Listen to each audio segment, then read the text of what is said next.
Fala, família, Leonardo aqui para mais um giro de notícias nesta quarta-feira, na parte da tarde do dia 25/9 de 2024. Eu colo aqui com as últimas informações do Vasco da Gama e nesse vídeo eu quero te atualizar porque o Edmundo andou cravando que em 2025 o Vasco trará 4 reforços de peso. Eu já queria perguntar a sua opinião no início desse vídeo, porque o dono da Crefisa, bom, tudo indica, não continuará no Palmeiras, estará de saída no início de 2025. Toda aquela especulação que a Crefisa vai vir pro Vasco ou não, vou te contar toda essa história para você poder deixar a sua opinião, porque lá o homem tá desanimado, tá? De fazer parte da gestão da dona Leila, caso ela ganhe para o próximo triênio. Vamos falar também aqui sobre a Ferdi, incrível, cara, a Ferdi teve defendendo o Vasco em nota oficial depois de toda aquela patifaria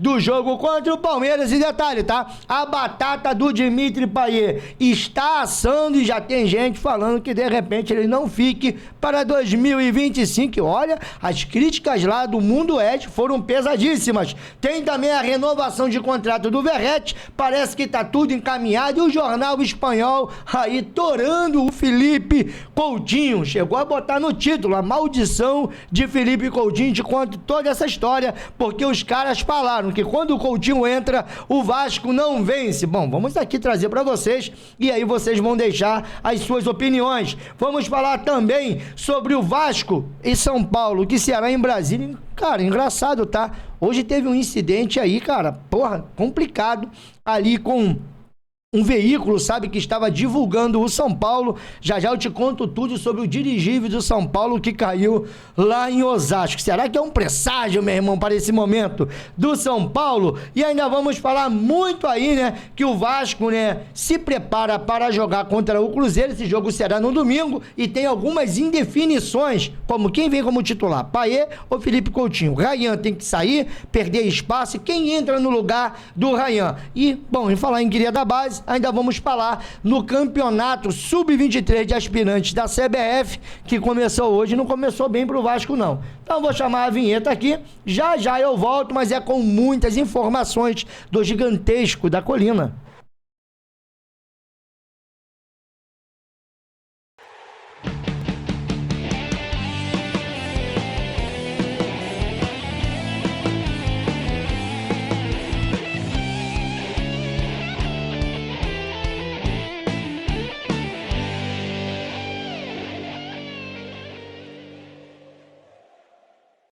Voltamos aqui, Leonardo, canal Na Torcida Vascaínos, e olha só, falta menos de, rapaz, 890, 870, 880 inscritos para nós conseguirmos aqui a marca de 100 mil inscritos. Só tenho a te agradecer desde já por toda a moral de todo dia. Vou continuar pedindo sua ajuda, principalmente com o like aí, porque estamos naquela campanha do like, e isso ajuda demais a esse vídeo chegar a novos vascaínos. Para você que foi alcançado através desse like, se gostar do nosso trabalho, se inscreva, ative o sininho das notificações. Para quem já é inscrito, bom, e também para quem não é, pode comentar à vontade no final desse vídeo, ou até mesmo agora, pare tudo, deixa o seu like e já começa a comentar, porque na abertura a gente já deu aqui uma pincelada lá sobre tudo que vai rolar. Uma outra coisa também que eu quero te lembrar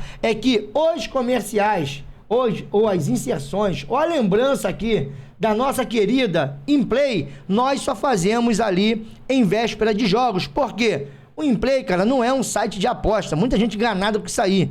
Implay, cara, é simplesmente um jogo de estatística. Você vai brincar ali, você vai opinar, e é claro, vai ter ali possibilidade de você ganhar moedas grátis, vai ter possibilidade também de você ganhar vários prêmios, e esses prêmios ser revertido naquela graninha que pode te ajudar. Então, é como se fosse um cartola, meu irmão. Você só brinca ali quando estiver próximo dos jogos do Vasco da Gama. Então, é por isso que a gente não vem aqui todo dia, não deixa o link, não fala, mas com mais propriedade sobre o assunto em play. Mas, galera, tô já te lembrando, já vai chegar o próximo jogo do Vasco e a partir de sexta-feira, para você que tá boiando, te explico tudinho, abro aqui a tela lá ele e você vai ficar entendendo o que é o aplicativo do Umplay, que te possibilita brincar, você deixar ali, no caso, as suas previsões daquilo que vai acontecer no jogo, de quanto o Vasco vai ganhar, se o Léo Jardim vai fazer defesa difícil ou não, e além disso vai ter um ranking ali, um campeonato, quem acerta mais, como se fosse um quiz, são ali ranqueados, e essa galera recebe moedas, essas moedas você pode revertir, né, ou trocar por grana ali, eu quero fazer aqui um pix de tantas moedas que eu ganhei, Umplay no caso, faz pra você, beleza? Agora, pra mim poder seguir aqui nas informações do Vasco da Gama, eu esqueci de falar dessa até na abertura do vídeo. É o Vasco tentando a recuperação judicial e olha quem apareceu de novo. Rodrigo Capello, que estava assumido, que só falava da 777, que quando o Vasco estourou na justiça, ele chegou ali até pedir, não pode fazer, isso é um absurdo, vai causar uma insegurança para o resto do processo das SAFs. Agora ele nem fala mais na 777, mas ele vai explicar aqui sobre esse processo do Vasco estar tentando recuperação judicial, já pensando em 2025, porque tem muitas dívidas aí, sabe? Vai sufocar o Vasco financeiramente, o Vasco vai tentar diminuir o valor dessas dívidas e alongar também o prazo de pagamento. É o Pedrinho trabalhando, já pensando em 2025. Qual é a relação entre esses dois assuntos, recuperação judicial e SAF? É o seguinte, você pode fazer uma recuperação judicial e não fazer uma SAF, ou você pode fazer uma SAF e não fazer uma recuperação judicial. Tecnicamente não tem relação entre esses dois assuntos. A questão é, se você vai vender um clube para alguém, como é o caso do Vasco, assumidamente, o Corinthians nega, o Corinthians diz que não vai fazer isso, você não vai esperar que o investidor vai chegar e vai colocar todo o dinheiro dele para pagar as dívidas. Nenhum investidor quer fazer isso, ele quer colocar o dinheiro para comprar jogador, para qualificar o time, para investir em infraestrutura, porque é para fazer com que aquele ativo que ele está comprando se valorize e o negócio faça mais sentido. Então, se o investidor não vai colocar o dinheiro dele para pagar dívidas, ou pelo menos não a maior parte do dinheiro, o que você faz com aquele passivo que o clube está carregando?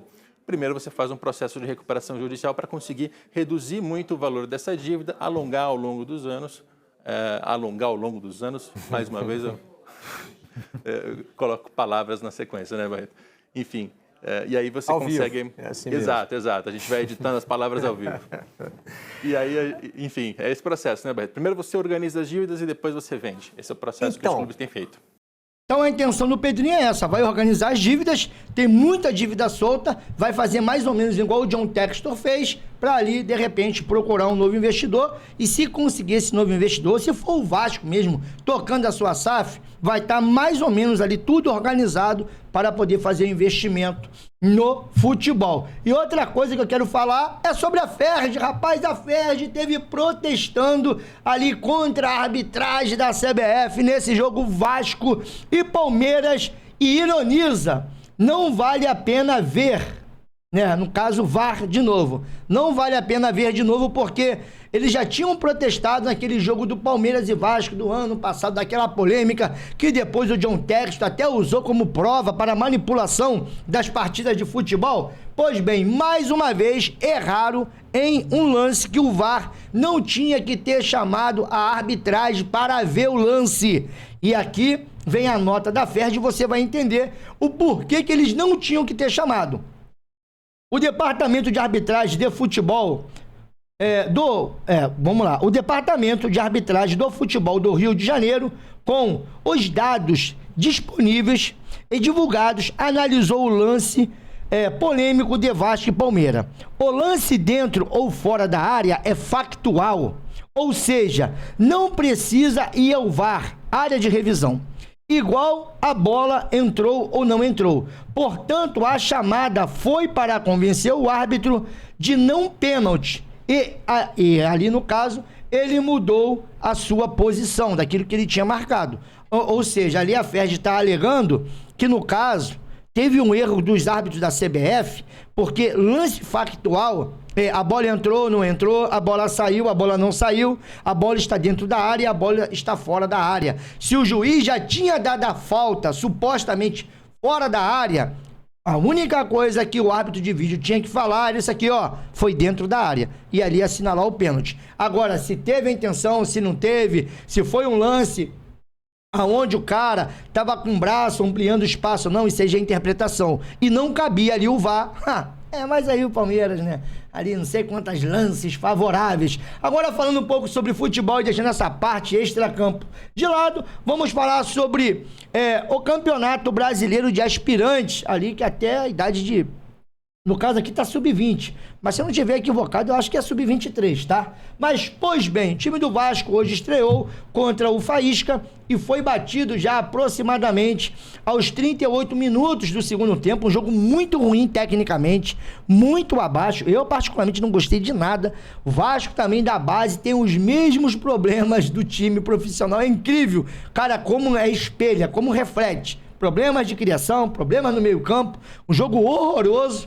Vasco teve até algumas oportunidades e num lance de habilidade do Cauê, fora da área, um chute diagonal, lá na bochecha da rede, do lado oposto do goleiro do Vasco, acho que Felipe Gabriel, que estava no gol, e ali o Vasco sofreu esse gol e já começa esse campeonato perdendo de 1-0, mas também está no início. Outra coisa, próximo confronto do Vasco, aí vai ser um mando de campo do Vasco, é contra o Atlético Mineiro, mas isso só acontece no dia 5 de outubro, beleza? Para mim poder seguir, bom, o que chamou a atenção aqui do Helder Flores, também chamou minha atenção, é que o JP ele não é relacionado para poder jogar no time titular do Vasco, no profissional, e também não é relacionado para poder estar ali com os meninos aspirantes. Para vocês poderem ter uma ideia, nesse jogo de hoje, o Felipe Gabriel estava no gol, o Lincoln, o zagueiro que já teve no profissional, fez gol até contra o Internacional, teve muito bem, estava também nesse jogo, o Luiz Gustavo estava nesse jogo, o Léo Jacó estava nesse jogo, o GB estava nesse jogo, só quem não estava era o JP, e aí a gente não sabe, né? Bom, que fim levou... uma pergunta aí. Que fim levou o JP? Agora um outro também, cara, uma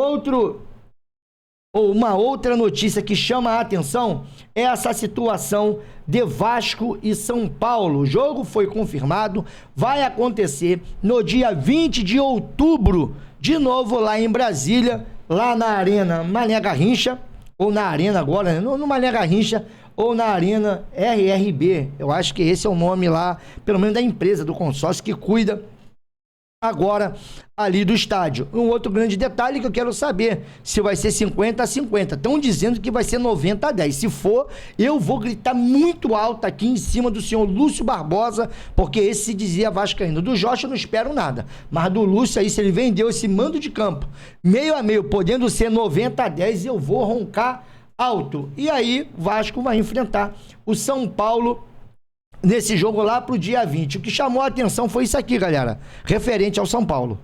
Urgente, Célio Ribeiro, nosso produtor, diga lá. É o seguinte, William, um dirigível que fazia uma ação, uma publicidade pro time São Paulo, caiu em Osasco agora há poucos minutos atrás. O portal Itatiaia já está buscando essas imagens, publicando nas redes sociais da Rádio de Minas. O São Paulo havia contratado o dirigível para fazer uma ação de publicidade horas antes do jogo contra o Botafogo pelas quartas de final da Libertadores. E o dirigível acabou caindo. Ainda não tem informações que doideira, hein? E tal. Pelas imagens que nós já estamos recebendo, gente, ele caiu em cima do que parece ser uma área industrial, com algumas empresas, né? E tá lá escrito, ele é branco, com uma faixa vermelha, escrito, Vamos São Paulo. Daqui a pouquinho a gente atualiza, então, essa informação sobre o dirigível que caiu lá em Osasco. Grande São Paulo. Cara, é uma doideira, tá? Vou tirar aqui o áudio, não sei se vai dar direitos autorais. Então vou tirar o áudio. E ele cai, cara, detalhe, tá? Ele tava alto, cara, e do nada despencou, cara. Que perigo, hein? Ainda bem que não feriu ninguém, tá, galera? Ninguém veio ali, né, a sofrer nenhum tipo de fatalidade. E aí fica essa imagem aqui, cara, sabe? De um outro portal, tá aqui, ó. Super nova curiosidade. Aí, como é que despencou? Rapaz. Será que é um presságio aí, meu irmão? Principalmente pro Faísca, né? Se eu não me engano, é hoje. E olha só, o Vasco vai ficar mais um mês, tá? Sem jogar em São Januário. Depois de ter passado por isso, ali nos períodos de março, que o Vasco ficou de 25 de janeiro até 3 de março, 38 dias sem jogar em São Januário, depois ficou de 7 de março a 14 de abril também sem jogar em São Januário, e agora vai ficar entre os dias 29 de agosto a 5 de outubro sem jogar em São Januário. E outro detalhe é que, mais uma vez, lá o presidente da Portuguesinha negou a possibilidade ali do Vasco fazer ou não os jogos. Está tudo entreaberto, não quis cravar nada. Quando foi perguntado, vai jogar? Não sei, né? Estamos negociando, mas não descartou. Bom, eu acho que ele falou demais naquela reunião, aonde estava lá o Eduardo Paz fazendo campanha política. Acho que ele meteu os pés pelas mãos e alguém foi ali e deu uma sugestão. Pô, para de falar desse assunto até que as coisas se concretizem ou até que o Vasco confirme. O Vasco ainda não confirmou nada, então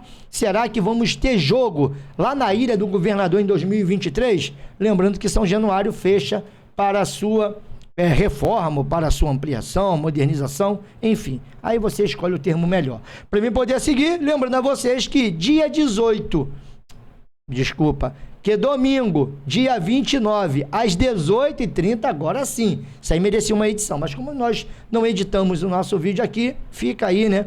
Eu vou falar igual lá, né? Não querendo imitar o Capelo, mas nós estamos aqui ao vivo editando as palavras. E aqui, o Vasco, né, enfrenta o Cruzeiro, na verdade.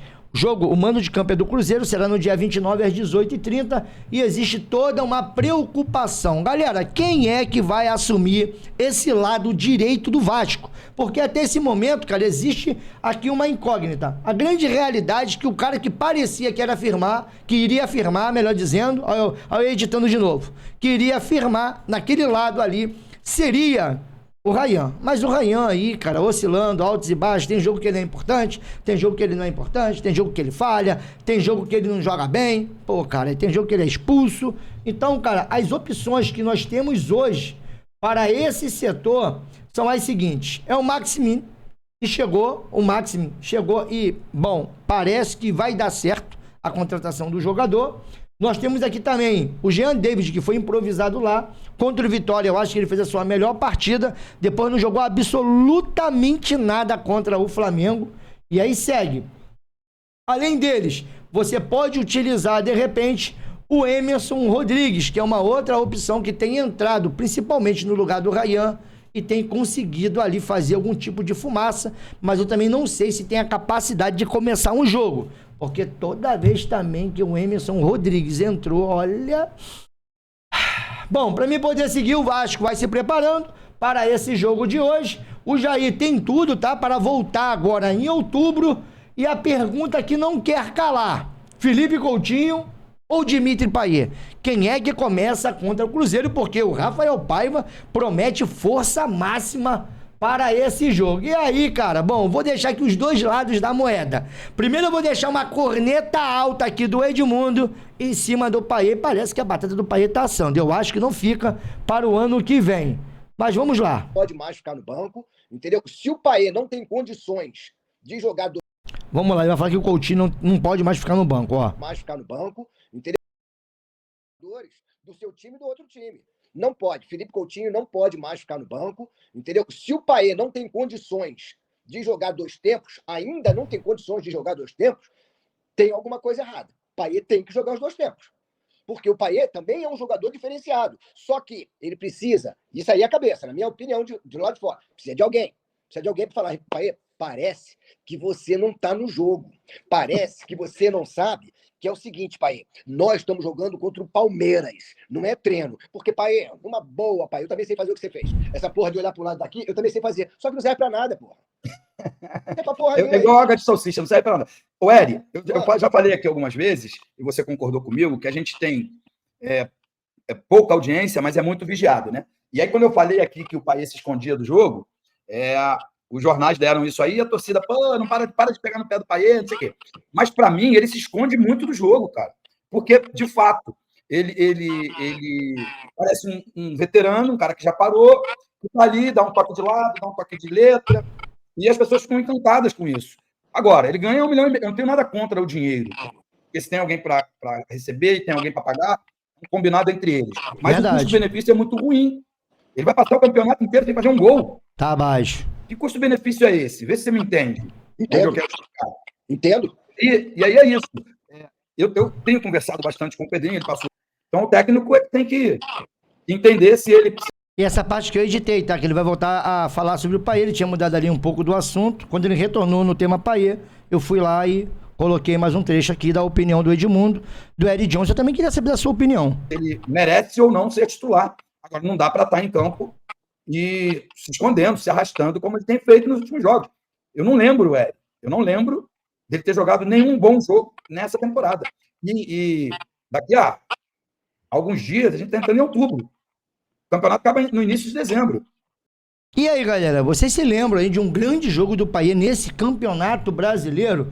Fica a pergunta. Agora o outro lado da moeda, porque olha, se a gente for levar em consideração as opiniões que vêm da imprensa, da mídia, dos ex-craques, meu Deus do céu, agora isso que vem lá do Jornal AS, eu acho que isso aqui foi uma alfinetada pro nosso Liro Couto. Diz assim, ó, a maldição de Coutinho. Superados seus problemas físicos, meio campista passa a oferecer boas sensações, mas quando joga o seu time não vence. Rapaz, e o cara fez uma matéria destinada ao Coutinho, mostrando que em todas as partidas que ele atuou pelo Vasco, desde que ele retornou, ele não conseguiu vencer nenhuma. Estreou com derrota por 2-0 fora de casa contra o Atlético Mineiro. Foi titular contra o Grêmio, que venceu o Vasco por 1-0. E só esteve no campo no primeiro tempo. Jogou os 69 minutos do empate contra o Atlético Goianiense pela Copa do Brasil e depois o empate contra o Bragantino de 2-2. Aí ele retornou nesse jogo contra o Império do Mal e se não fosse Felipe Coutinho, o Vasco nem empataria. E aí eu queria saber da sua opinião. Existe? Cara, pra mim não, tá? Pra mim o Felipe Coutinho... eu vou passar aquele pano, irmão, porque eu acho que o Felipe Coutinho tem muito tempo para provar que ele vai dar certo no Vasco. O Dimitri Payet já tá aqui, vai fazer 1 ano e meio. É diferente do Felipe Coutinho. O Payet chegou, já tem mais de 1 ano, o Payet, né? Vem aí, acho que completando 1 ano. E vai até o final do ano, eu acho que não fica até, no caso, maio do ano que vem. Mas, contudo, o Felipe Coutinho, ele chegou agora, teve problemas físicos, eu acho que ele foi muito bem contra o Império do Mal, e eu acho que ele entrou muito bem também contra o próprio Palmeiras.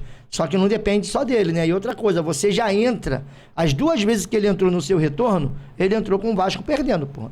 Entrou, tava 1-0 Império do Mal e entrou, tava 1-0 Palmeiras. Então eu acho que o Coutinho ainda dá pra dar aquela, sabe, tranquilizada. E a pergunta que eu quero te fazer pra você, Papito, quem é titular domingo?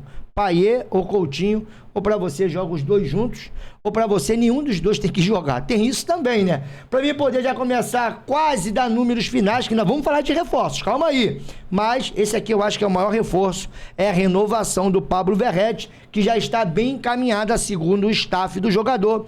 Ali o Fábio Torres esteve perguntando se o Vasco já parou para conversar, já estão em curso as negociações, é aquilo que eu falei, o Pedrinho tá meio que arrumando a casa já para 2025, e inclusive o Edmundo vai falar sobre a manutenção dos principais jogadores e trazer 4 reforços em 2025. Chegou a falar no nome do Richarlison e que está muito empolgado, não com a possibilidade do Richarlison, mas é um sonho dele, tá? E ele falou que ele está otimista. Vamos ouvir. Tato Belizar, Edmundo, a torcida pode esperar que em 2025 o Vasco tenha um elenco do tamanho do Vasco? Sinceramente, não podemos nos comportar em empatar com o Urubu. Bom, eu não acho que a gente ficou feliz porque jogou de igual para igual com um time que fatura 5 vezes mais do que o nosso. Né? E também por causa do resultado do primeiro turno. Agora, a ideia é a manutenção de todos os jogadores, né, dos principais jogadores, né, e a contratação aí de 2 ou 3 jogadores de peso. Um para o sistema defensivo, um para o meio campo e 2 para o ataque. Mas peso não é pesado, não. Essa conversa... Peso não é pesado, não. Não é gordo, não. Então não é 2 ou 3, pô, são 4. Vamos fazer essa conta aí de novo, Edmundo. 2 pro ataque. 2 pro ataque. Volta. E a contratação aí de 2 ou 3 jogadores de peso. Um pro sistema defensivo, um pro sistema defensivo. Pro meio campo. Um pro meio campo. E 2 pro ataque. E 2 pro ataque, então não são 3, pô, são 4. Mas peso não é pesado, não. Essa conversa E ali o Eric Johnson, né, catucando lá o Payet, porque eles falam muito sobre o peso do Payet. Eu nem quis colocar aqui, pra também não ficar aqui tentando, né, dando aspecto que a gente tá querendo queimar o jogador. Mas as verdades têm que ser ditas. Realmente o Payet não vem bem e o Vasco já projeta já 2025. Ele vai continuar. Hã? Peso não é pesado, não. Não, não é gordo, não. É peso de nome. É tipo Richarlison. Eu tô sonhando. Aí, tipo Richarlison, eu tô sonhando. É isso aí. Então eu posso garantir que 2025 será diferente. Então, o Edmundo cravando aí que 2025 será diferente, que vai vir 3 ou 2 ou 3, mas ali a conta foi de 4, né? Que ele fez no final de tudo. E aí eu queria saber de vocês se realmente essas posições aí são as mais carentes, se o Vasco tem que arrumar um jogador para, no caso, né? Um jogador para defesa, um para o meio campo e 2 para o ataque. E aí você deixa a sua opinião, quem você gostaria de ver no Vasco. Segundo o Edmundo, será diferente. Bom, eu ouvi isso também, tá? Que quando eles assumissem em 2024 seria diferente, mas aí quando se depararam com a realidade, eu acho que o buraco era muito maior, que não tinha um centavo aí dessa SAF muquirana, que poderia ter ganhado 1,5 milhão, pelo menos na vinda do mando de campo, mas anteciparam aí o recebimento, em vez de ganhar 1,5 milhão, a 777 estava tão quebrada, estava tão pior do que eu, que eles perderam 500 mil para poder receber 1 milhão adiantado. Então, para mim poder encerrar, tá aqui, ó. Rapaz, esse aqui também vai dar o que falar. Porque, rapaz, eu não sei não, tá? Tá estranho. Lamáquia pode ser afastado de política no Palmeiras. Ou Lamáquia pode ser afastado da política. Lamáquia pode ser afastado de política. Ou Lamáquia pode ser afastado da política do Palmeiras. Eu acho que ficaria melhor. Bom, é minha opinião, tá? Mas o que importa é a matéria. Se por um lado a Leila deseja, né, seguir envolvida ativamente na política do clube, o mesmo não acontece com José Roberto Lamáquia. O nosso Palestra, que é um dos maiores portais que cobrem o Palmeiras, apurou que o marido de Leila está em dúvida se concorre ao pleito do Conselho Deliberativo que ocorre no começo de 2025. O empresário de 78 anos relatou a pessoas próximas que está cansado e indeciso sobre participar para a eleição. Lamáquia pertence ao grupo União Verde e Branco e foi eleito com o maior número de votos da chapa em 2021. Então, Lamáquia aí parece que já está se despedindo do Palmeiras. Inclusive, a Leila Pereira, eu trouxe isso no meu último vídeo, já tinha cravado, sabe, que de repente o Palmeiras não seria mais o Master e abriria possibilidades para outras empresas também poder estampar a sua marca na camisa do Palmeiras. Lá eles têm a pretensão de fazer essa camisa valorizar até 150 milhões de reais. E, cara, né, a conversa que nós ouvimos muito de bastidores aqui é que essa história entre Lamáquia e Palmeiras e Vasco aí, no caso, né, era meio controversa, porque muitos diziam que ele iria continuar lá, porque a mulher dele está lá como presidente do clube, outros diziam que no final do ano ele sairia, e parece que é isso que está acontecendo, e também outros dizem que de repente ele pode sim aí patrocinar o Vasco, os Neme White, ou seja, uns falaram que ele compraria até a porcentagem ali da 777 e iria negociar com o Vasco, o Pedrinho ficaria de... Cara, a gente ouve muita coisa. Agora, o que é verdade, o que é mentira, o que é boato ou o que é estratégia, eu acho que só em 2025 vai acontecer, mas existe sim acho que uma trilha de migalhas aí que a gente vai catando um pedacinho daqui e dali e vai chegando de repente a um conceito sobre essa situação. Então, eu queria saber... da sua opinião, o que você está achando disso tudo? E também da renovação do Verratti. E também do Felipe Coutinho lá, que estava lá, o AS da Espanha, falando um monte do Coutinho. Eu acho que foi injusto, tá? Mas do Dimitri Payet eu já acho a crítica válida. Mas de repente será? Porque, porra, né? Eu quero ver o Coutinho de titular, porque eu quero. Na verdade, eu queria ver os dois jogando juntos. Nem se fosse num jogo aí um pouco mais abaixo, Vasco já ali totalmente resolvido para ver como é que esses caras renderiam. Outra coisa também que, porra, eu quero te perguntar sobre essa Ferdi aí fazendo essa meia-culpa aí e também sobre esses reforços que o Edmundo falou que vão acontecer. Será que isso tudo vai rolar? Não vai? Então, cara, tô metendo o meu pé, já bateu meus 30 minutos aqui de vídeo, mas eu queria saber sobre a tua opinião dessas informações que nós trouxemos e amanhã pela manhã, se tiver notícia, eu venho. Tô aqui, galera, ó. Isso aqui tá uma loucura, ó. Ó, em primeira mão pra vocês aí, ó. Deixa eu ver se eu consigo aqui, ó. Olha o chão aqui, ó. Aqui é processo de mudança. Eu parei aqui para gravar o vídeo, para poder retornar, que nós estamos se mudando daqui. Vamos para um outro lugar. Aí a galera, pô, esse cenário, não sei o quê. O cenário vai sair, irmão. Só que a gente tinha que se mudar. Cheguei para um espaço um pouco maior para poder atender a nossa família e também o nosso trabalho. Estamos fazendo isso. Então, tá tudo aqui, uma parafernália aqui terrível, mas parei para poder trazer essas informações. Espero que você tenha gostado. Deixa o seu like, seu comentário. No final de tudo, tô metendo no meu pé. E ó, aqui, ó. Tá crescendo, tá? Barbeiro lá, né? Do Império do Mal, que fez essa desgraça.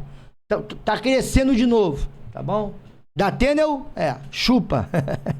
Vou te dar uma cadeira. Esqueça tudo. Não quero saber de política nacional.